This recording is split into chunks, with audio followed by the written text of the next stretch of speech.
This podcast was recorded on March 26, 2020.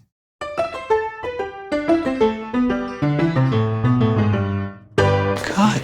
And cut. Cut it there. Cut! Ribbon! And cut. Cut. Cut. Terrific. Cut! And cut. Cut! Let's try it again. Cut! And cut. Cut. Check the gate. Cut it. Cut! It's zero. Welcome to Cut, just another movie podcast. Episode 1, the debut. Boo, boo, boo, boo, boo, boo. I'm Manny. I'm Angie. And we're siblings that love movies. And that's basically what this podcast is about. It's not really criticism. It's more of what we think about these movies, splashed in with some behind the scenes information, pre-production through the movie, and then the cultural impact, what it really resonated, culturally. For this first episode, we had to go big or go home. And that's why we chose one of the biggest movies of all time, Titanic. What's the first thing that comes to your brain when you think of Titanic? Leonardo DiCaprio. And pretty much that catapulting him and Kate Winslet's careers. So that's what I first think of when I think of Titanic. The first thing I think of Titanic is annoying. Boo. Because of the song. And we'll get to that a little bit later.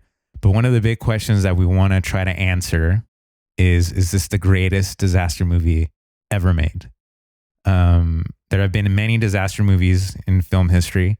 We'll start off with the very beginning. And this movie sort of holds a personal aspect to us in that we both were alive when it was released. We went to see it when it came out. Saw it with our family. The movie was released December 1997. What do you remember of 1997? Not much, really. I was 7, so I was in second grade.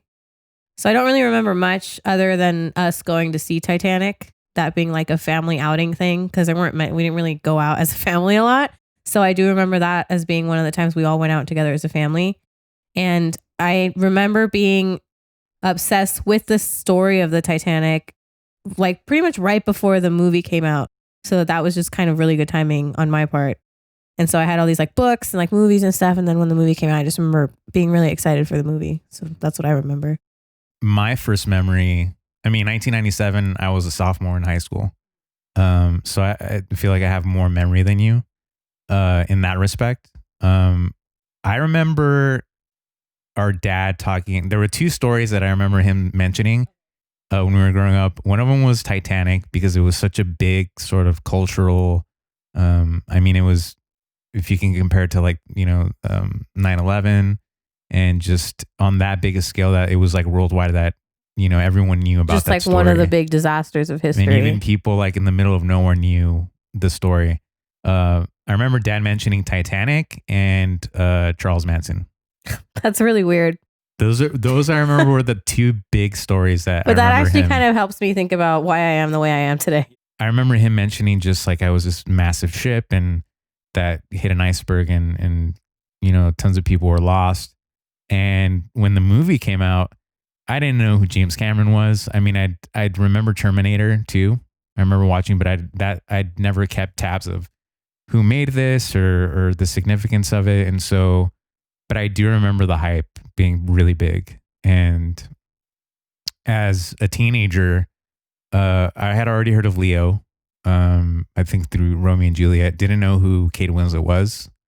And other than that, I remember when we went to go see it, theater being packed and it being this, it felt like an event. It felt like, nowadays gonna go see a Marvel movie or, a Christopher Nolan movie. It felt like that to me. Do you remember what time we saw the movie at? Was it like the day it came out? So it premiered in December of 1997. But I think we saw it after that. I think we saw it in 1998, but it definitely was before the Academy Awards, because by the Academy Awards time, we were already sort of like in the know of what it was and how big it was. So I don't remember exactly the day. I guarantee you there's a ticket stub somewhere. Specifically with our family, our dad never went to go see movies.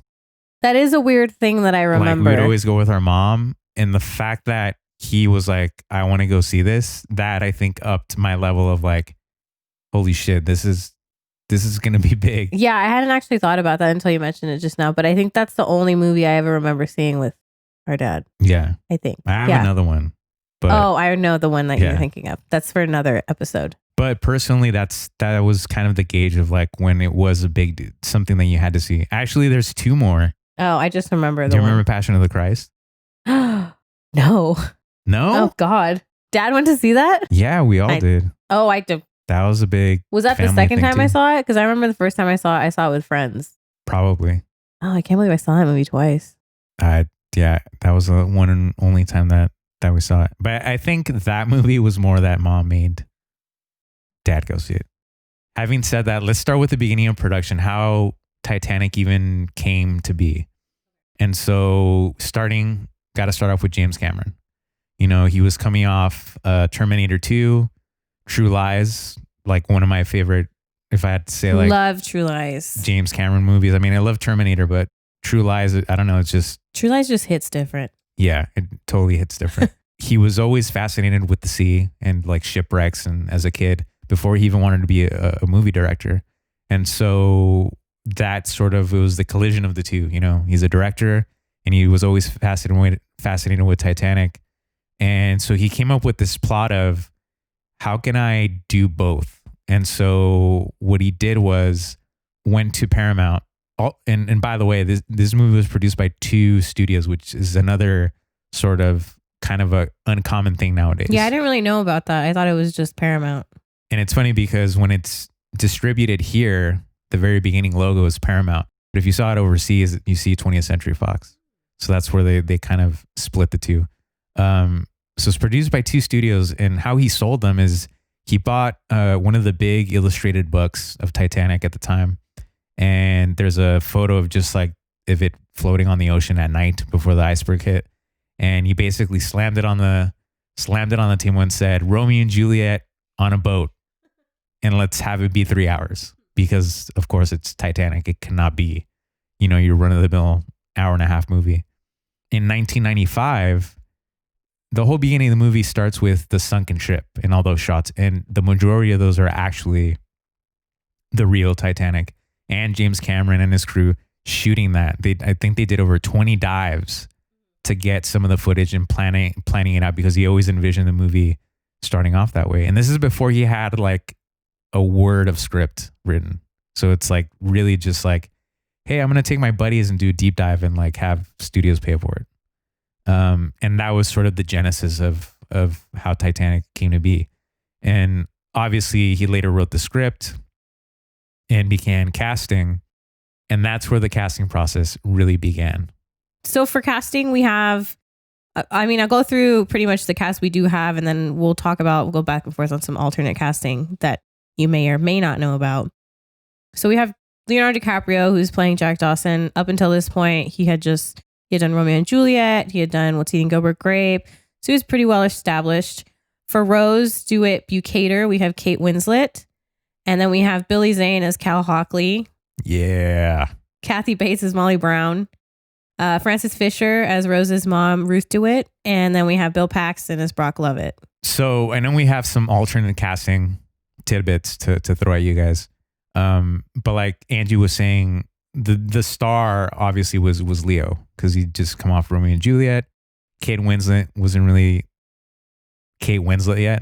At least not here. Maybe overseas, but maybe not here. Kate had done Sense and Sensibility with Ang Lee and Peter Jackson's Heavenly Creatures, which were, big hits for her. But I mean, it still wasn't at the scale of what she is today. So hers took a lot of casting. And it was a casting director that really told James Cameron, you need to look at her, because I think she's Rose. She's the one that we've been looking for. And she was infatuated with the role, really wanted it. So much so that after she auditioned, she called James Cameron and basically said, why the hell are you still auditioning girls for this? Like, give me the part. Like, I'm Rose, like just completely committed.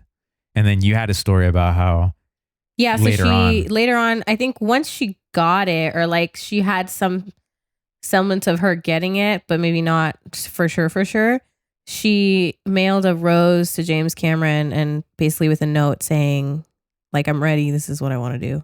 And then Kathy Bates, obviously like the veteran, playing the unsinkable Molly Brown, which the real life character, you know, and so subsequently was, you know, survived the Titanic, but she was an American socialite, philanthropist. And that's sort of the great thing about Titanic is not only do you have fictional characters, but they're surrounded, the supporting cast they were all real people. And, you know, to the captain, to the designer, to the crew, they were all based off actual characters, actual moments that actually happened. So it's a great mixed bag. And I think that adds, you know, authenticity to the overall film. Yeah. And since we're talking about Molly Brown, I have a trivia question for you. Shoot. About alternate casting for Molly Brown. Do you know who that was? You're probably not going to get it. No, probably not. Reba McEntire. Which doesn't make any sense to me. Like, it makes sense, but it doesn't make sense. I mean, I guess it's because of the southern vibe. I guess so. But other than that, because at that time Reba wasn't really active. She wasn't like Reba, you know? She was. I think she was still just doing music. Yeah. So that's an interesting choice for sure. It's weird. But I mean, if you look at the photo of the real Molly and Kathy, I mean, it's... Yeah, they look exactly the same. And the rest of the cast, you know, you could say that too, that they look very, very similar. They look the same. Bill Paxton. Love Bill Paxton. Bill Paxton. You know, who has like maybe the greatest sort of like character name in a movie, Brock Lovett. It's a really good name. Playing the Jacques Cousteau of the exploration team. Part of me, I don't know, just still can't see him past Twister. I know he's in a bunch of great roles, but Twister was a year before, and every time I just see him, I just think he's just... I think I still see him as... what the fuck's his name in Twister? Bill? Yeah. Right? Bill. Yes. Yeah, I still see him as that Bill character, but just underwater. like he went from hunting tornadoes to hunting Titanic. Exactly. And that's the vibe that I get too, where it's just like, where's the tornado going to come up? And where's Helen Hunt? And so he does, like, I mean, he does a solid job. He's Bill Paxton. He just does a Bill Paxton, which is good. And then you have the rest of the cast, Jonathan Hyde playing Bruce Ismay, who played English businessman, who was the managing director of the White Star Line. And then you have Victor Garber, who plays Thomas Andrews, who essentially designed and built, you know, the Titanic, and, you know, went down with the ship. And that's sort of one of the big sort of storylines in the movie, apart from, you know, the romance. Rounding out the rest of the actual members that were on the ship, like Archibald Gracie, who was an American writer, soldier, historian. He survived. And then Benjamin Guggenheim, who I don't know if he's of the Guggenheims. That's the one thing that I That's the one thing I didn't look up, but I do know that. I mean, I'll talk about it later when we go over the movie. And he was an American businessman, and he tragically died on board. His body was never recovered. And so now let's get into alternate casting, because I'd find this in any movie fascinating, but even more so because it's Titanic. So I have a few for alternate casting, notably for the shortlist for girls cast for Rose. We have Angelina Jolie, Kate Beckinsale, and Madonna, which, like, I get the first two, but Madonna just seems a little weird to me. Yeah. Although back in the 90s, she was like sort of at the peak of her acting. Yeah, and she did Evita, so I guess you just dyed her bread. I guess it would make sense. And then Dick Tracy. Oh, that's right. And there was one with Willem Dafoe that I can't remember. I can't remember either. But I mean, I get just that the name brand, I guess, Madonna. I found Gwyneth Paltrow, which is interesting, and also Claire Danes, who had just come off with Leo doing Romeo and Juliet. And actually, as they were filming, Leo was already sort of at the high list of doing it, and confided in Claire, saying like, should I do it? Should I not do it? I don't know if this is like the right thing. And, Claire Danes basically thought better of it and just thought like, if this movie's massive, I don't really want all that limelight. And so basically chose not to do it and just it all. And plus there was turmoil supposedly between her and Leo that they didn't really get along. Oh, I didn't know that. Supposedly, I don't know. That'll be a future podcast. Speaking of people that turn down things, I also have Johnny Depp and Billy Crudup turning down Jack. Billy Crudup would have been really good. Yeah. But the first choice for Jack was actually River Phoenix. See, and that to me is like, that would have been incredible. That would have been really good. That would have been absolutely really good. I mean, he looks a lot like Leo, but I think his acting chops, like at the time, I think it would have been. I mean, think so too. You couldn't have gone wrong either way. Billy Zane, my boy Billy Zane. So he was one of the last cast because they couldn't really find Cal. And so frustrated James Cameron, one of his producers, randomly go see The Phantom. You guys remember that movie? No. Believe it's like based off a comic. No, I do know what you're talking about, but I actually never saw it. And I can see Billy Zane, like what he looks like in it. And so they saw The Phantom and basically said, we got our Cal. Speaking of Billy Zane Phantom and alternate casting, Billy Zane as the Phantom of the Opera would be great. Yes. Although I don't know if he can sing, but I don't know if he could sing either. Do you have an alternate casting for Cal? Like if you're thinking automatically? Off the top of my head, I was thinking, who did we just say? Billy Crudup. Yes. I would, okay, I don't even know his name. He's in My Best Friend's Wedding. Not the best friend that's getting married. The other guy. Mulroney? Not him, the other guy. The British guy. Yeah. He'd be a good Cal. I don't remember his name, but I know who you're talking about. He has the look for sure. Yeah. While Angie's looking that up, the alternate casting for Jack is Chris O'Donnell and Matthew McConaughey, who even auditioned with Kate Winslet. Oh, that I would like to see that. It'd probably be really bad, but. And this is obviously before the McConaughey Renaissance. Sorry. I just found his name. It is Rupert Everett. Rupert Everett. There that guy.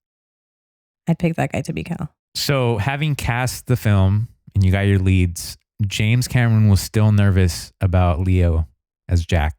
And one of the reasons why is because during the table reads, Leo would just basically read the lines and would break character and then would just start goofing around. Like he would easily be able to sort of get out of character. And so that made James Cameron very nervous. But he would see the glimpses of what Jack could be. And so that sort of made him, I guess, more confident in that he was like the right choice. Let's talk about Rosarito, because most of this movie was shot in Mexico. And actually part of the deal that Cameron did when he was talking about like, I'm going to make my epic is, but you also have to build me a $20 million studio where I could build almost a life-size replica of the ship itself. I was looking through the special features of the Blu-ray, and there's one that's specifically just like a time lapse of them building that entire set in Baja. And it's like a small city, basically. Like they built a ship and then they built like a separate piece and then a separate piece. And like the whole ship part was only 100 feet shorter than the actual Titanic. So they basically built the Titanic out there. Yeah, on one side. Yeah. So facing the ocean. Essentially, the Horizon tank that they built held 70 million gallons and provided a 270 degrees of ocean view. They took out 20-foot chunks, so it was a little bit shorter. But the smoke stacks were 162 feet up in the air, and essentially made all the exteriors, some of the interiors, as well as, the poop deck, the front of the ship, all that stuff was there. And they also had even smaller studios within that where they did the ending scene where everyone's, freezing and dying, essentially. They also had, I know a lot of what James Cameron said is that he wanted it to be as accurate as possible. Yeah. So while you were talking about them recreating the ship, I know he mentions that a lot of pretty much all the mechanical aspect of the lifeboats were all that iron work was done by the same company that did the original ironwork using blueprints from the original ship. Same with the company that wove the carpet for the interior. It was the same exact carpet with the same company that had woven it for the Titanic. And the dinner scene as well, that's like to the T, exactly to the white stars on the logo on the forks, which were all handmade. It wasn't like, hey, let's rebuild a prop. No, they just had it because it didn't exist. It was at the bottom of the ocean. I wonder who has all that stuff. They just threw it all out. They probably threw it all out. Or just wrecked it with all the disaster sequences that they had. Yeah. Like, that's true. I would have taken a fork. Right. Or like a plate or something. It was a big feat, not just to produce the film, but just to build. How do you shoot something like this? And I remember when we would vacation down in Rosarito, that was the story. And we have family there that they would be saying, oh, they're shooting Titanic. And then you could drive and kind of see the ship off in the horizon, which was kind of cool. If you lived down there at the time, you could see, look, the Titanic is right there. Yeah. Wild. And so, yeah, it was an incredible sort of feat. And I still think it's the largest water studio ever built. And other movies like Pearl Harbor, Deep Blue Sea, Tomorrow Never Dies, all shot there, and you could still rent it out if you have millions of dollars. The original filming schedule was intended to last 138 days, but ended up going all the way to 160, which upped the budget to the historically $200 million, which is still the most expensive movie ever made in the 20th century. 109 was their starting budget, and they ended at just over 200. Yeah. I mean, that's not inflation, but you can imagine it'd rank up there with your Marvels of the day. The budget got so out of control that the executives started panicking, and James Cameron forfeited his shares of profit for the movie. So essentially, he got paid just to make it, but got no profit. So he didn't get any residuals. He didn't get any sort of royalties. Even now? I don't know about now. Or I'm sure at some point he was like, you know what? I don't know. He said, to quote him from some of the behind the scenes, he said that he made no money off the movie itself. But I don't know. But then he also did that special for Nat Geo that was like unsinking the Titan or whatever it was called. Yeah. Sure, I got paid for that. The studio expected Cameron to complete the film to be released July 2nd of 97. And obviously that didn't happen. It was delayed till December because the special effects were just taking too long. And that's another thing that sort of upped the budget. So here we go. The actual film after all of that. Oh boy. Beginning of the film. We talked about that earlier about, most of the underwater sequences were shot by Cameron himself with his underwater crew 2 years before the movie was released. And some of that was recreated. I know there's that shot where there's that doll that's buried in the sand. That was a recreation. And what's crazy is that a lot of Cameron discovered a lot of footage, a lot of the Titanic that hadn't been seen before. Yeah, so that's what I was going to mention is that he took a 35 millimeter camera like on an ROV and just like drove it through like the deck and like the room, which had never been done before. Almost destroying like ROVs because he just like didn't give a shit and was just like, I'm going to take these like wherever the hell I want. And just treated them like they were like just like camera gear. But he got some good shots. And then can we talk about how the visor for Duncan says Snoop Vision? Like, why does it, do they mention that? I believe that's what the ROV was called. Oh, it was called? Yeah, it was called Snoop. Then we're introduced to Bill Paxton's character. And that's sort of the premise of that he's searching for the heart of the ocean. Obviously, his character isn't really into the human aspect of Titanic. Like, he could care less that people died. He's just, I'm trying to find my pot of gold in the middle of the ocean. The fact that he's in a way kind of James Cameron, where he's just like, I don't care what it takes. I need to make my movie. I don't care. I'm going to ruin this ROV. Right. I don't care. I need to get to the heart of the ocean. And then we segue into to old Rose's character, who apparently was based off a ceramics artist named Beatrice Wood. Oh, is that why he has her doing pottery in the beginning? Yes, exactly. And I believe James Cameron was a fan of hers and wrote her a letter and basically sent her. She had written a book and basically said, "I'm going to base Rose's character off that." So the late great Gloria Stewart, who, by the way, guess what original Universal horror movie Oh God. she starred in? The Wolfman? No. Damn it. Just go down the list All and right. you'll get it. The Frankenstein. No. The Mummy. No. The Invisible Man. Yes. How was that? God, that was going to be my second guess. She was Claude Rains in Claude Rains' Invisible Man. That was her. I feel her like love I should interest. know that. And she did a bunch of like great Yeah, she was like a starlet in like the 30s? 30s. Yeah. Yeah. She was a big deal, and she like would have dinner with Groucho Marx and like just would tell all these stories to the rest of the cast. Gloria Stewart, who was I think in her 80s when I think so. the film, and so they made her look over 100.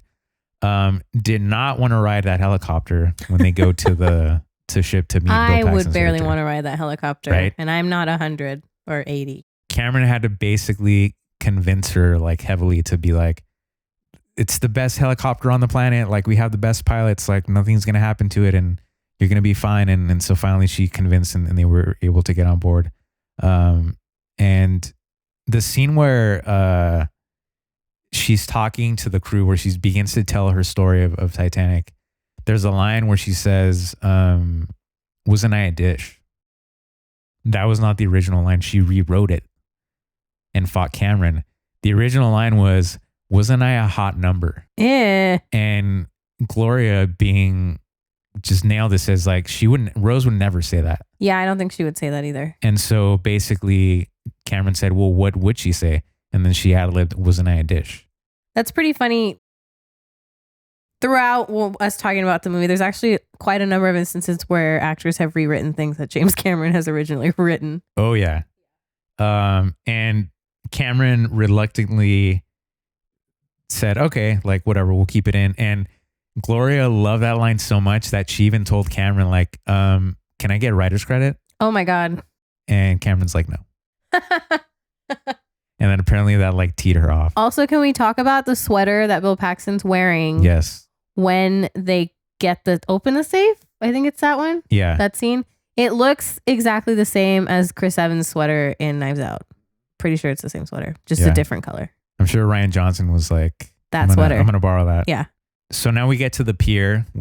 She's beginning to tell her story, and we go into the transition on Southampton Pier, which again, it's all in Mexico. That whole dock was London and Mexico. Yeah. Or Liverpool. Over 2,000 extras for the people that are on the pier and then on the boat.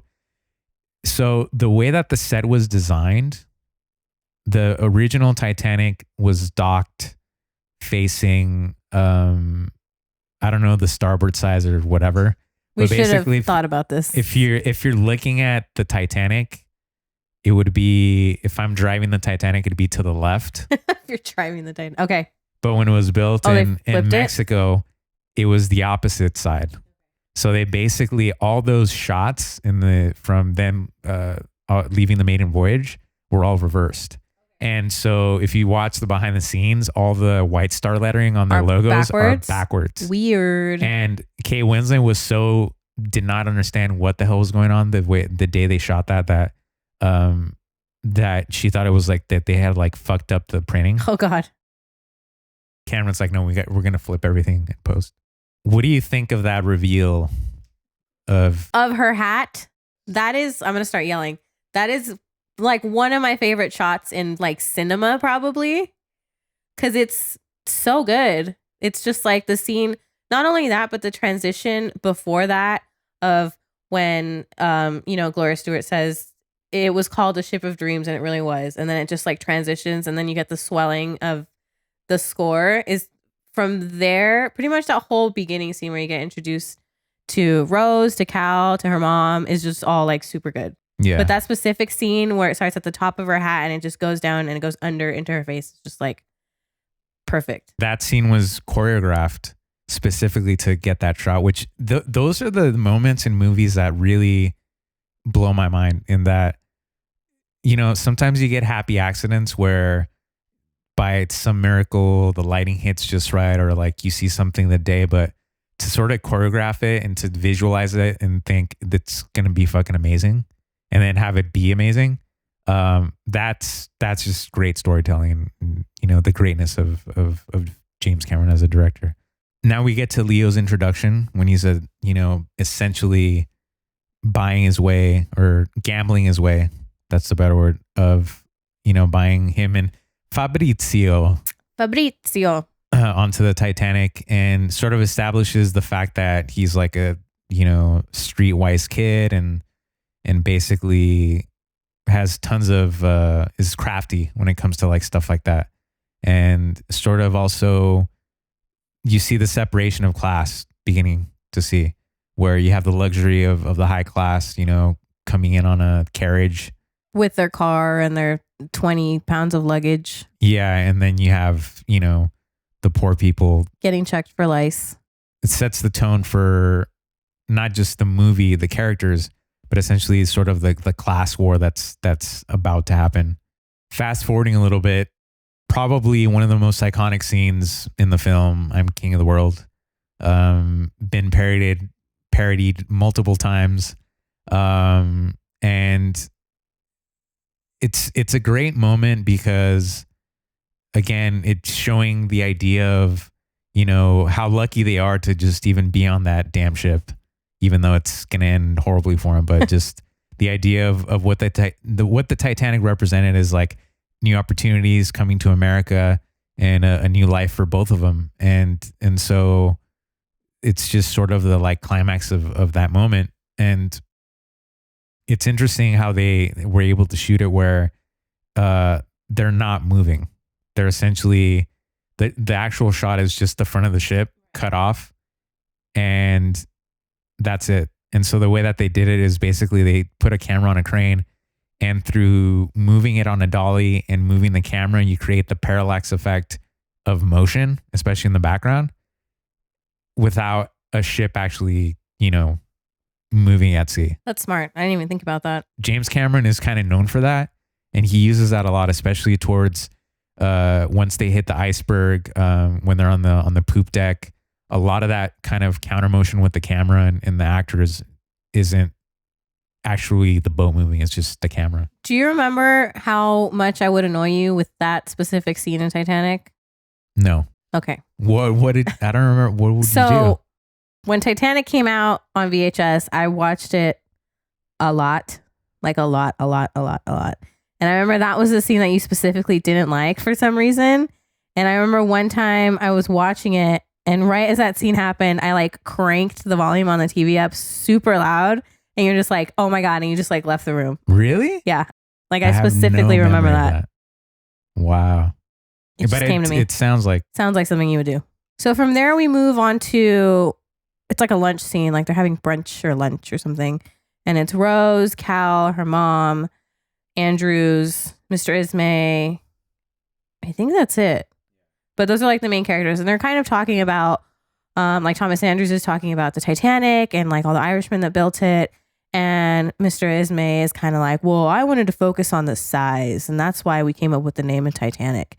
And then Rose kind of like name drops Freud and says that he should look up Freud because his preoccupation with males' like obsessiveness over size would be important to him, which is just like the funniest thing to me. Like it's something that I didn't realize the first time I watched it because I didn't know. I was like 7.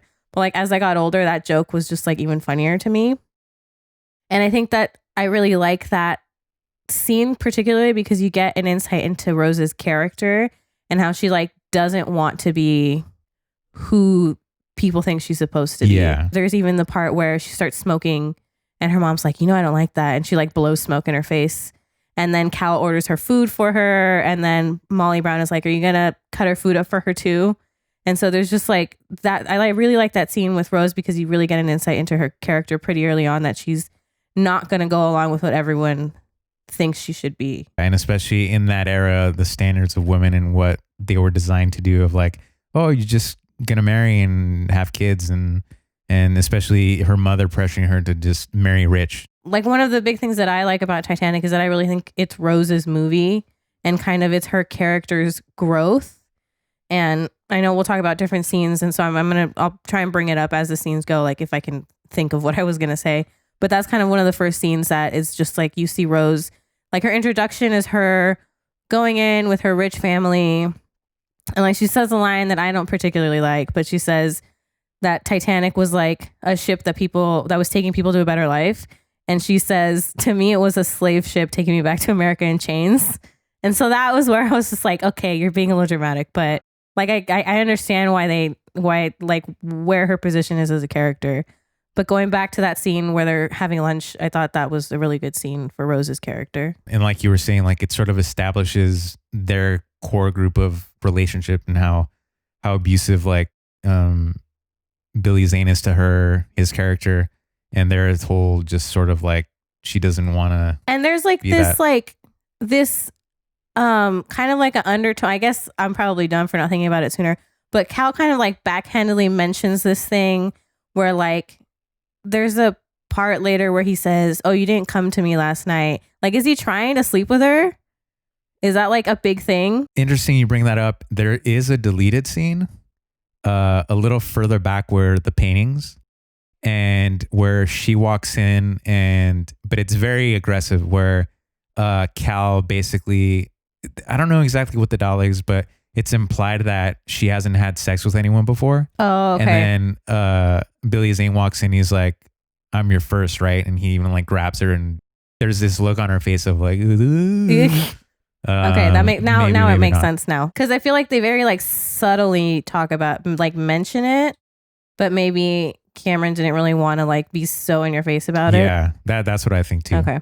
So now we get into the desperation of Rose and essentially wanting to end her life. And it's funny how it sort of just wraps around in that like she ends up essentially going down with the ship in the same place where she like wanted to rip to kill herself. That scene apparently was really difficult for Kate Winslet. She had to do tons of crying over and over again, and eventually her tears just kind of dried up.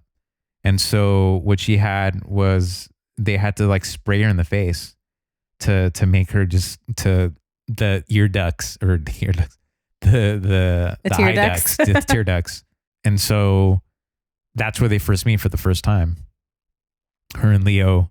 And again, it shows sort of Leo's sort of the gateway drug for her to sort of enlist and to be, well, I don't want to be my family. I don't want to fall down that road of what they want me to be. And here's Leo, who essentially is doing whatever he wants and seems like a good person. And that's what I want, the introduction to that. He's like the complete opposite of what her whole life has been leading up to.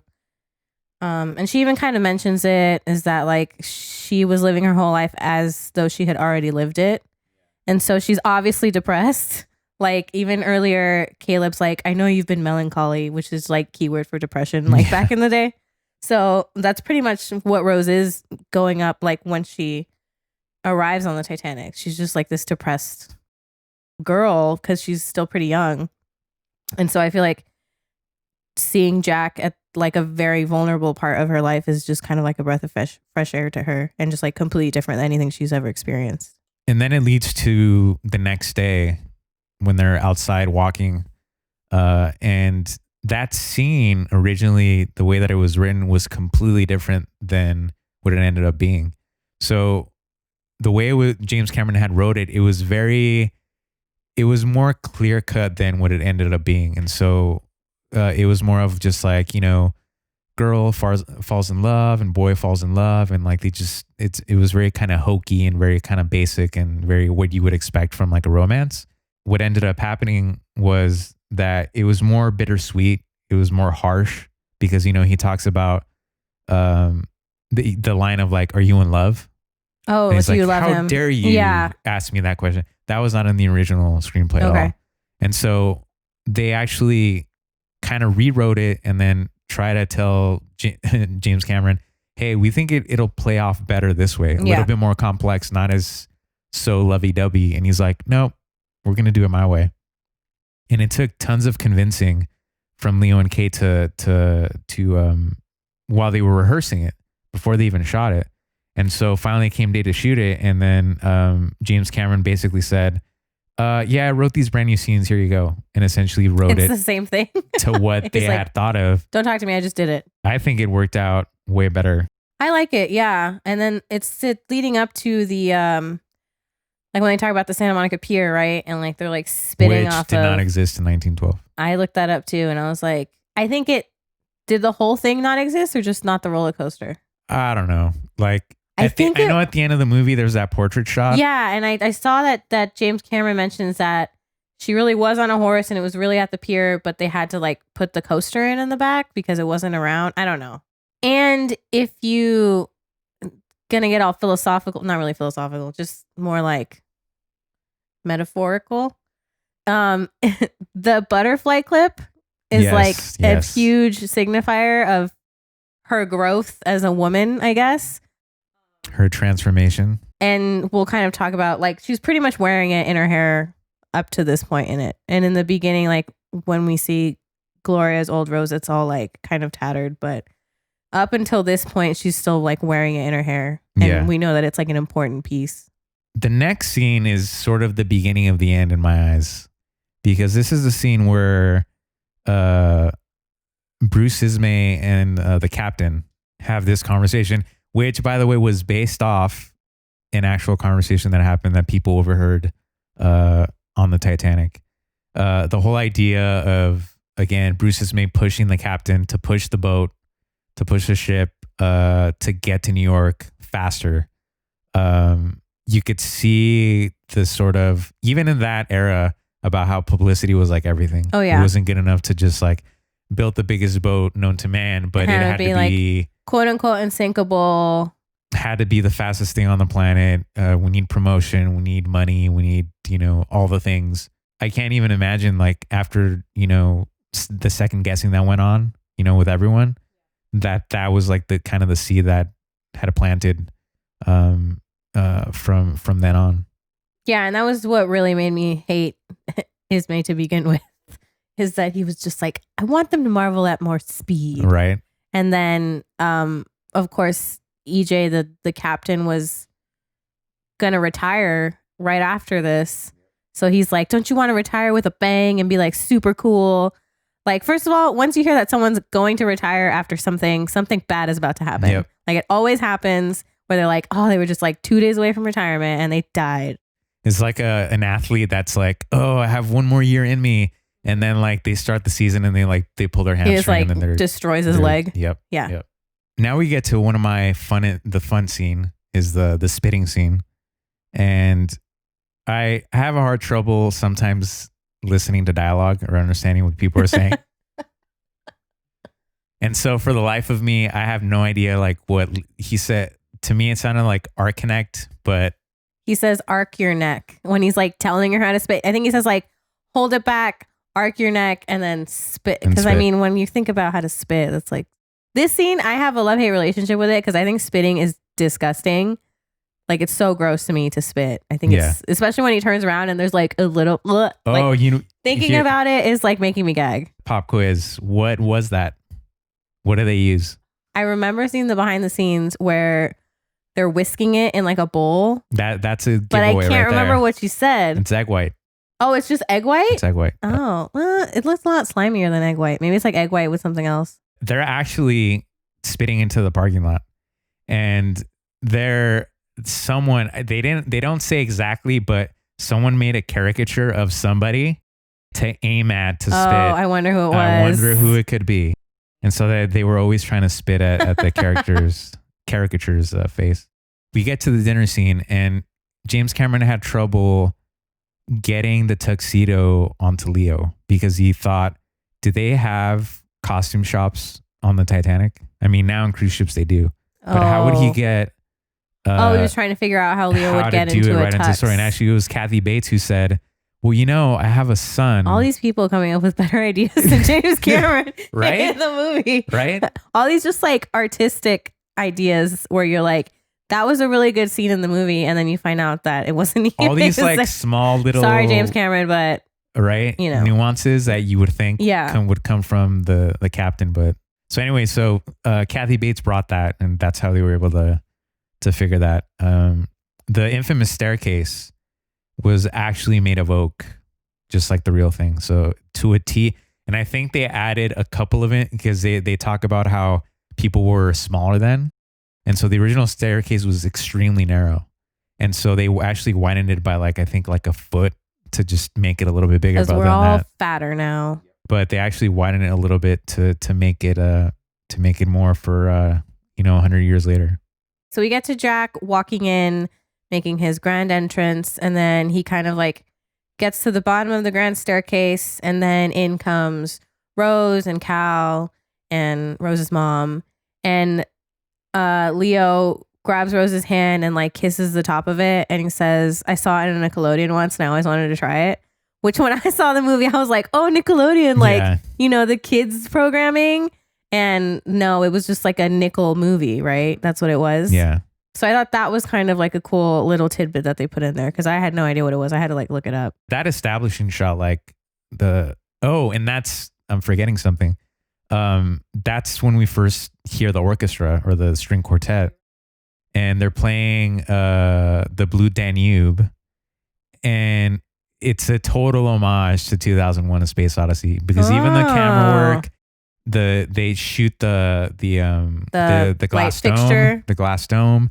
It's spinning, and if you think about the space station in 2001, I mean, I don't know. When I first saw it, no, it makes sense. Yeah, it's a homage to Kubrick's 2001. So Cal grabs Rose's mother's arm and escorts her rather than getting Rose, which to me shows the whole relationship in that.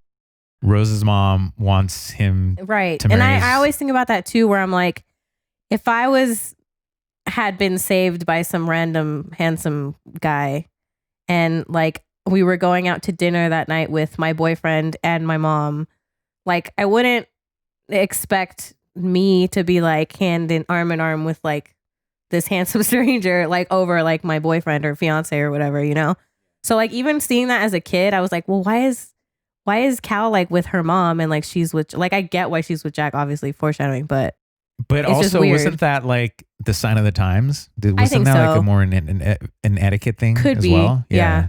Because I thought it was both because of the way their facial expressions are too, that they're just kind of like he's like the guest, so it kind of makes sense that because he saved Rose's life, like she escorts him basically to dinner. John Jacob Astor.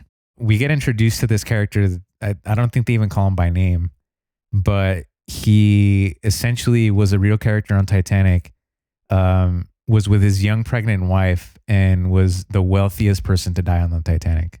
How wealthy was he? I don't know. Oh, okay. I don't know. Millions. And I know that his wife was the same age as Rose because she says his wife is my age and in delicate condition because she was pregnant. To put it in perspective, annual salary for average American was $500 a year. And one of the rooms where Rose is staying was like $5,000. Jeez. So yeah. Even now, that's a lot of money. Okay, so yeah, we're at the dinner scene and then there's that really nice moment. Well, I thought it was kind of cute. Where Jack sits down and he sees all the cutlery and he's just like, oh, fuck, I have like 4 knives. And he turns to Molly Brown, who's like essentially quote unquote new money because she had like either married into it or just recently come into a bunch of money. And she says, we'll start on the outside and work your way in. I always think of that when I go to a fancy restaurant and there's like way too many utensils for me to use. I'm just kind of like, and then like I start at the end and I work my way in.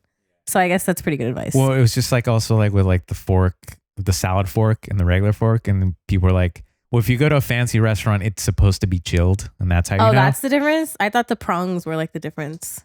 I've been to one restaurant where it's chilled, and But other than that, I've been to a bunch of restaurants where it's like they look exactly just like the same It's just exact and I fork. just grab whatever, Yeah. which one. The dinner scene, they're all eating caviar. That was actual real caviar. And they had tons of it.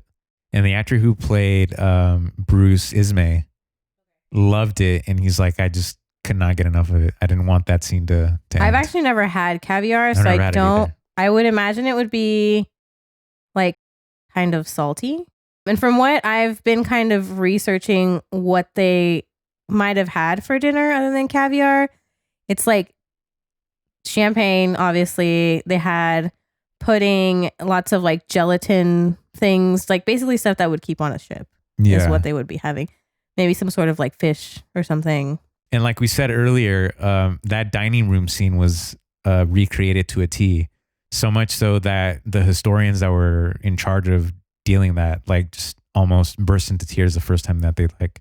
Yeah, I would think that would be super impressive to see something recreated that way. If you're like someone of like me obsessed with the Titanic as a kid, if I saw like the staircase, even now, I'd probably start crying. It's sort of like going to Disneyland and seeing the Millennium Falcon. Yeah, I cried, but it's fine.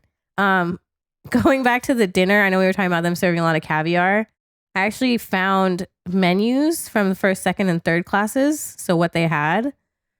So what would have been served during the first class dinner that Jack was at would be oysters, gross, consommé, cream of barley soup, salmon, cucumbers, filet mignon, lamb, roast ducks, applesauce, basically just like fancy food that you would probably have now. Right. And then like third class for dinner would have gruel, biscuits, and cheese.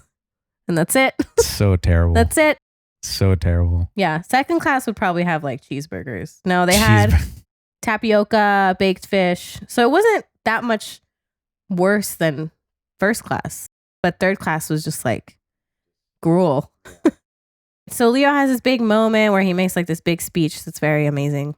Towards the end of the scene, when we see that before we see Leo giving Kate like that like secret note, I always saw him hand something to Molly Brown where he says like, oh, here, thank you. And like he hands her something.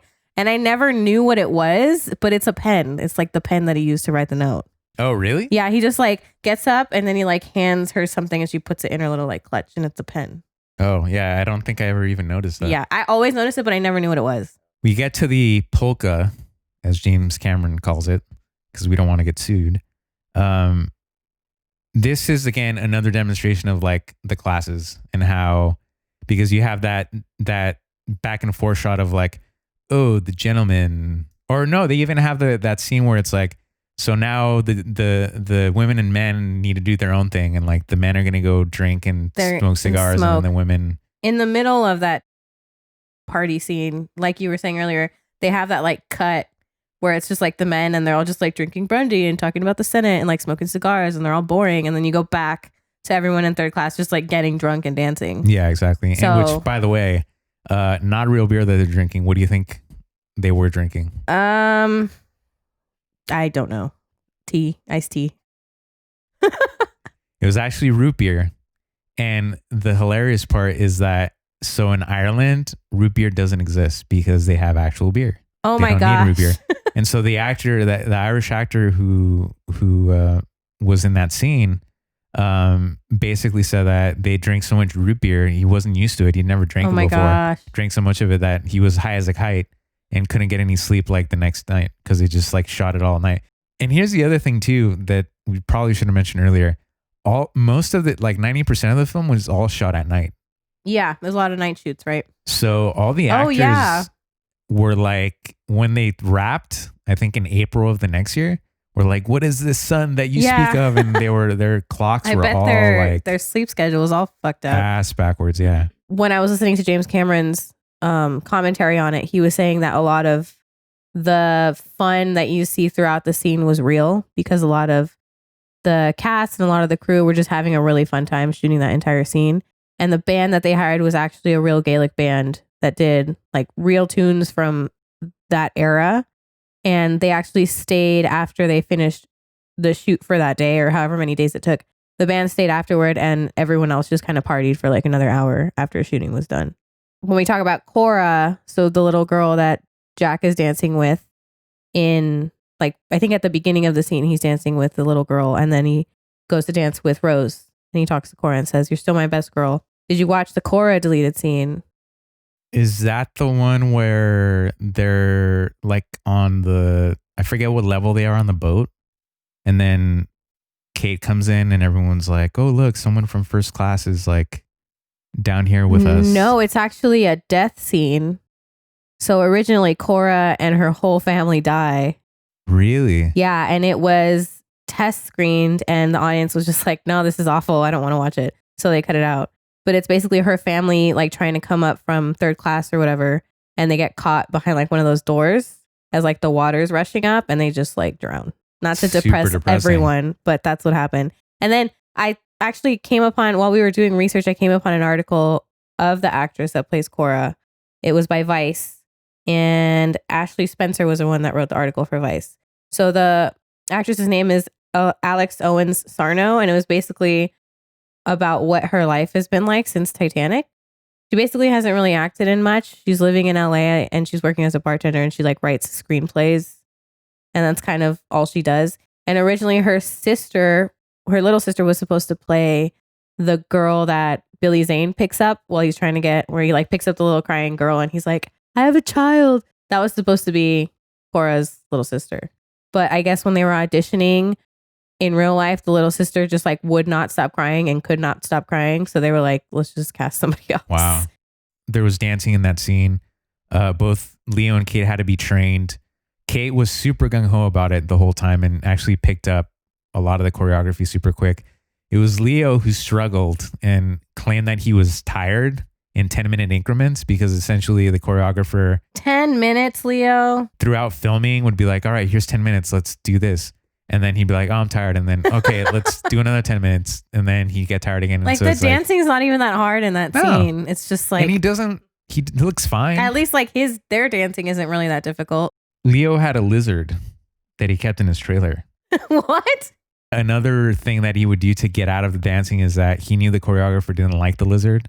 And so basically, anytime the choreographer would knock on the door, he'd like have the lizard with him, and she'd be like, "Get that fucking lizard out of here." Like I saw another thing in the behind the scenes where I think like the set director, someone is saying, I should probably not, I'm sad I don't know his name, but someone is like pretty much setting up the schedule for tomorrow. He's like, "All right, tomorrow we're going to reconvene. We're going to shoot scene 308, shoot scene 205. And Leo just like comes up next to him and starts like miming what this guy is saying and like making fun of him, like right next to him. And just like the whole time everyone's distracted because Leo's like making funny faces on the side. That was James Cameron's biggest gripe with him, is that he would, I mean, obviously he's a great actor, but as soon as like they would stop rolling, he would just be like all over the place. Which I guess is also kind of good that you're able to snap in and out of character so quickly. Especially in a disaster movie. Because I read that Kate Winslet was like the complete opposite. Like every time she had to shoot something, she'd be like, "Okay, I need like an hour to get out of this." So the final scene in the polka dance is when Kate goes up on her tiptoes like a ballerina. A lot of people have questioned whether it was really her, whether it's physically possible. And I have to tell you guys that she was on strings and they pulled her up. So it was her, but through the assist of some strings. Yes. And then the close-up was actually a ballerina that they had. So it was Kate on the wide shot, but like in that close-up scene, it was actually a ballerina that was on point, which looks very difficult. The scene after that is after the party, so like the day after, which I'm surprised that Rose isn't super hungover, because I don't think she's used to drinking that much. And she's just like chilling, having tea. Although maybe she is, like, you just really can't tell. But also she's super young, so she can get away with. Yeah, I'm sure if I was 19, I would probably be chilling. Maybe not even hungover yet. Yeah, that's true. Not a proper hungover. She's having what looks like lunch with Cal, or maybe breakfast. I can't really tell. He gets mad at her. He brings up, like I said earlier, he says, I'd hoped you had come to me last night. Meaning he probably wanted her to sleep with him last night and she didn't. So he's like mad about that. And then he has his like henchman. I know he's not a henchman, but that's what I call him. Pretty much follow her to the party. And so he tells her, "I saw you at this party. Like, don't ever do that again." And so that's kind of just like going back to Rose's story and like the movie being about Rose's character growing and or pretty much just like a woman's place in the time.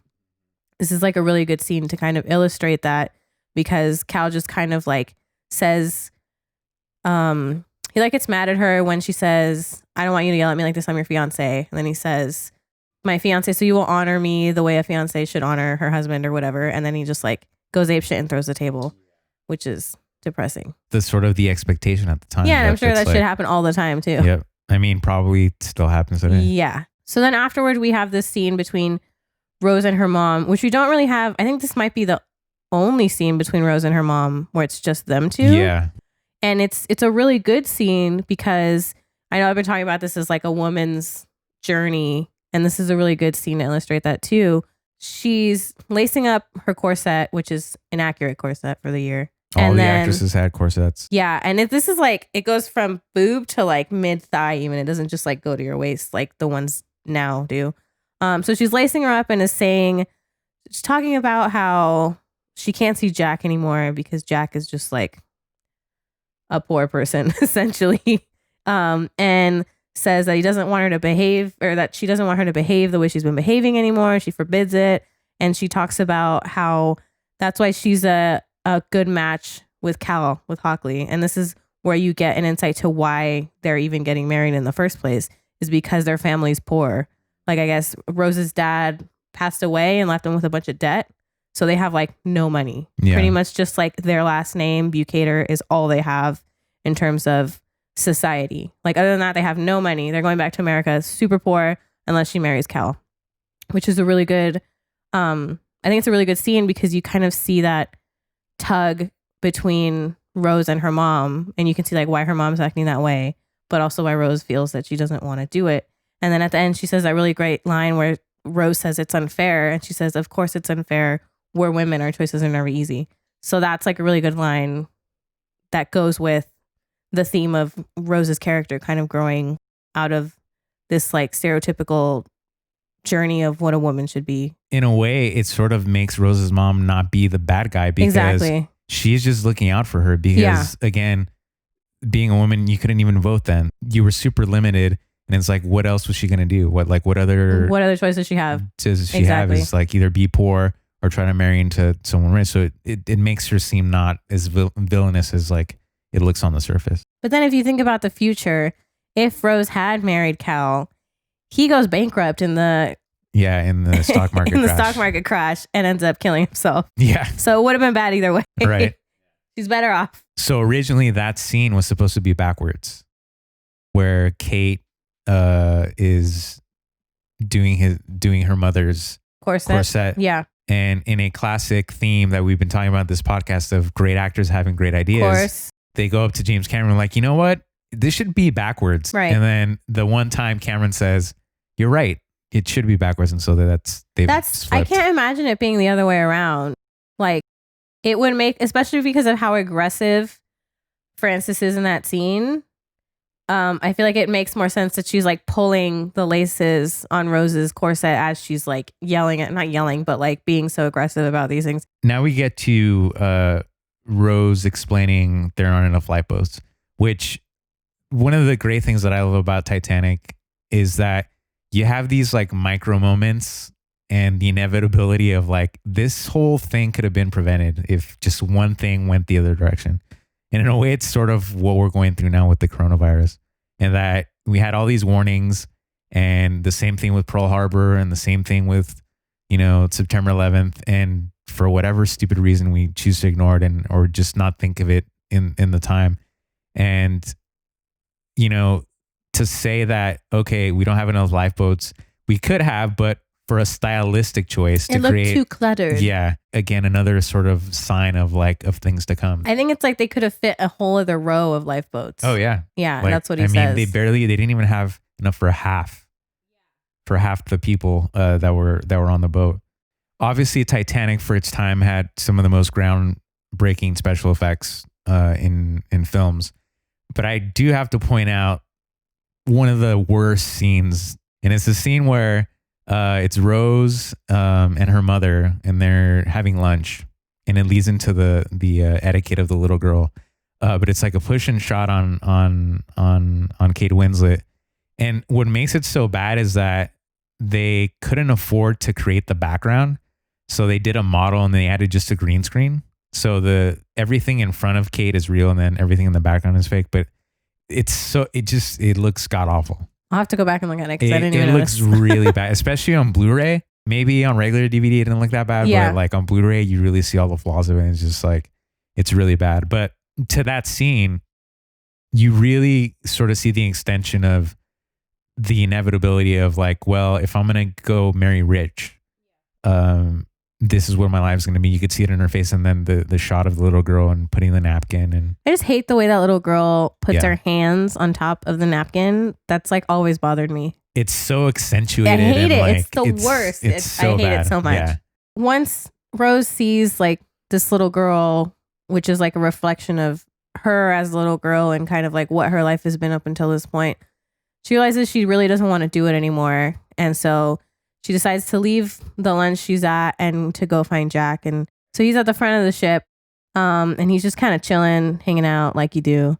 And she goes up to him and tries to, I'm guessing she's trying to say she's sorry for pushing him away earlier. And he just kind of tells her to go up onto like the railing, and they do the whole Jack, I'm flying shot. Again, another iconic scene. Yeah, which the song that he's singing to her, it's Come Josephine on My Flying Machine, was like the most popular song of the year prior. So this is 1912. Josephine on My Flying Machine was 1911. And so that was just like a really popular song, and that's why he sings it to her. How that was made. So more of the back panning that we talked about where Jack says, I'm the king of the world. Yeah. It's the same idea where they cut the front of the ship and they had them up and basically big techno crane on a dolly doing the parallax effect, combined with, every visual effect known imaginable, because that's when the camera pans back throughout the whole ship.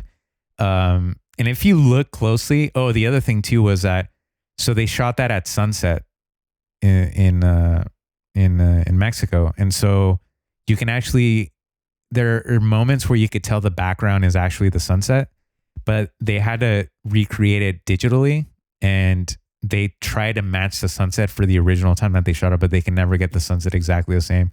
So they created a backdrop and just a logistical nightmare just to try to recreate that same sunset shot.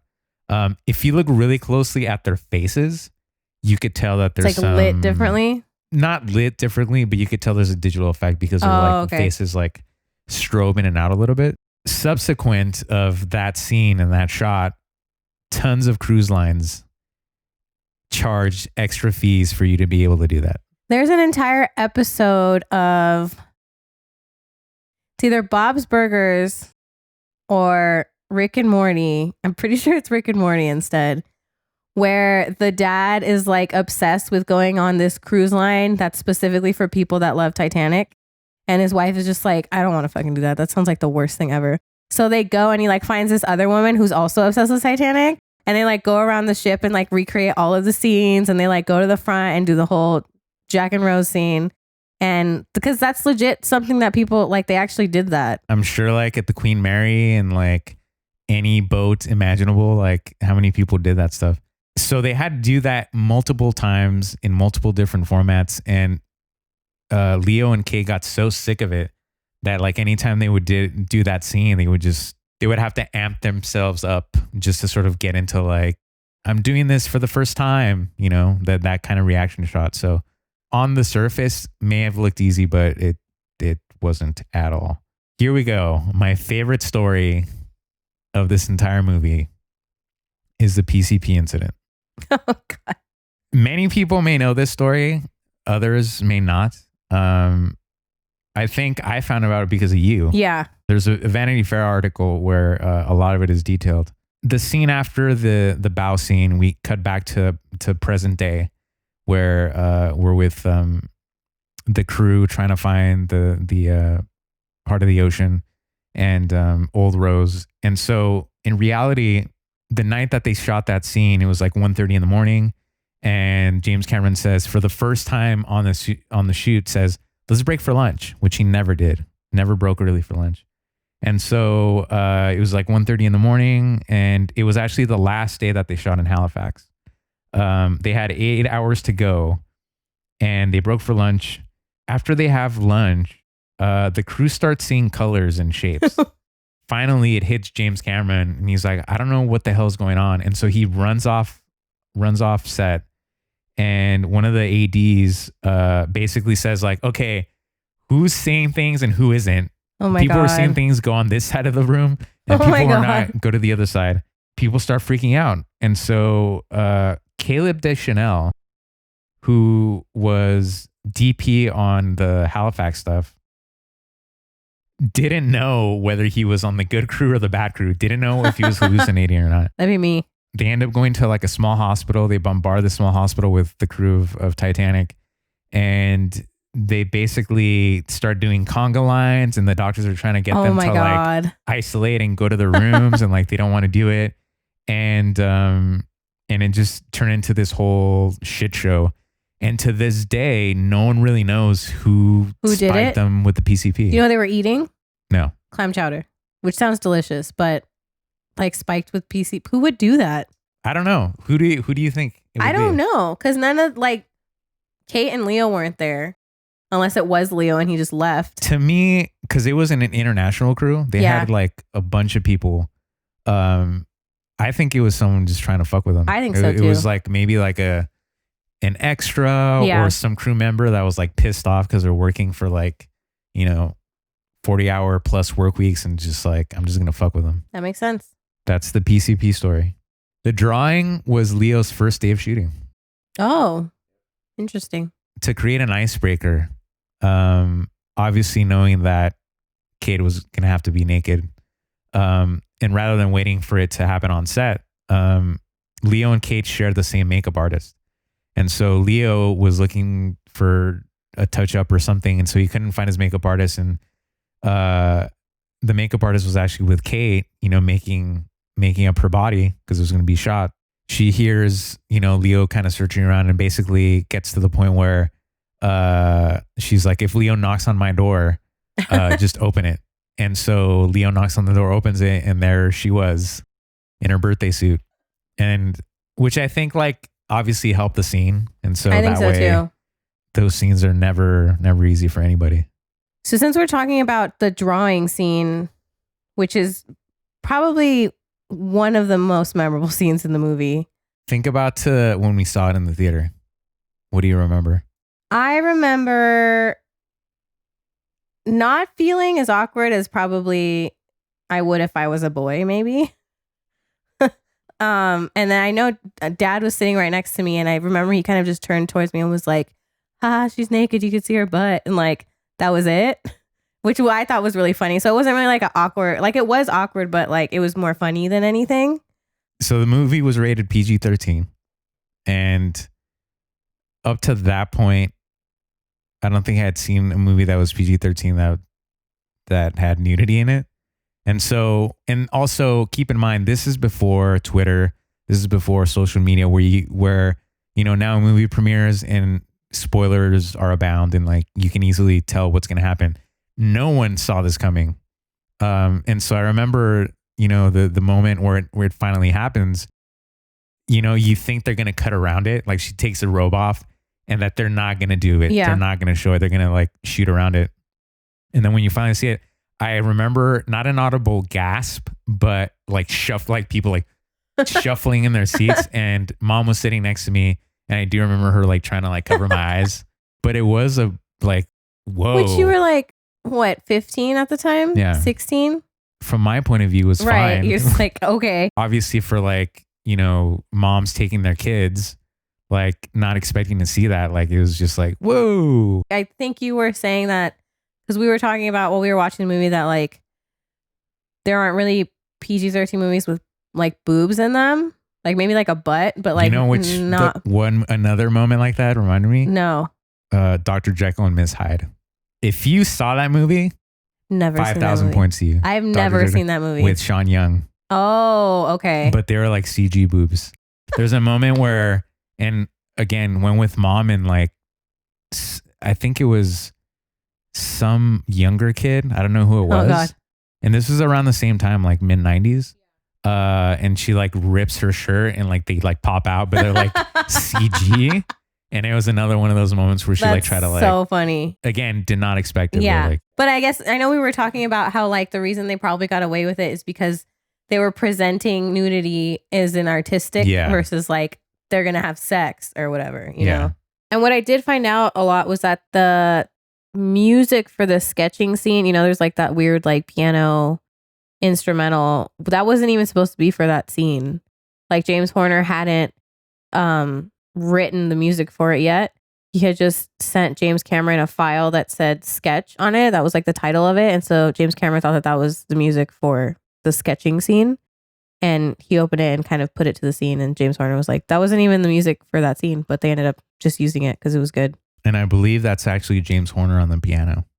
And they tried to redo it, but James Cameron fell in love with that first version that he was like, no, we're just going to use that part. But I guess that line that Leo says right after she takes off her robe when he instructs her to get on the couch, he says, okay, get on the couch. Or he says, I get on the bed. Oh, I mean the couch. I guess that like floop was on, like it was real. Like Leo that actually happened. He was originally supposed to say, just get on the couch. But because he was so flustered, he ended up saying, get on the bed. And again, how this scene has been memified and... Oh, yeah. It's everywhere. How many times have you said that in I a say joke? it every time my dog lays down. I feel like he says that. So the hand that's drawing it is actually James Cameron's hand, which looks pretty good considering he was like 40 something. He worked as an illustrator. Like he worked on movie before he became James Cameron. He worked in the art department. So he was known to be an illustrator and knew how to do that stuff. Yeah. And so he's the one that draws. So those are his hands that you see. But James Cameron is left-handed and Leo is right-handed. So they pretty much had to mirror the shot so that it looked like it was Leo drawing it with his right hand. Yeah. So again, more of the flipping the negative. And this reaches our halfway point of the movie. This is about the 90-minute mark of a 3-hour plus movie. This concludes part 1 of our deep dive into the film Titanic, pun intended. Part 2 will be coming next week. We really appreciate and thank you for listening. If you want to get a hold of us and recommend movies for us to discuss, you can reach us at cutmoviepod@gmail.com. Same thing on Instagram and Twitter at cutmoviepod. You can also find us on YouTube by searching Cut Movie Pod. There you can find a video podcast of this episode. Thanks again for listening, and we will catch you guys on the next one. Cut! That's a wrap.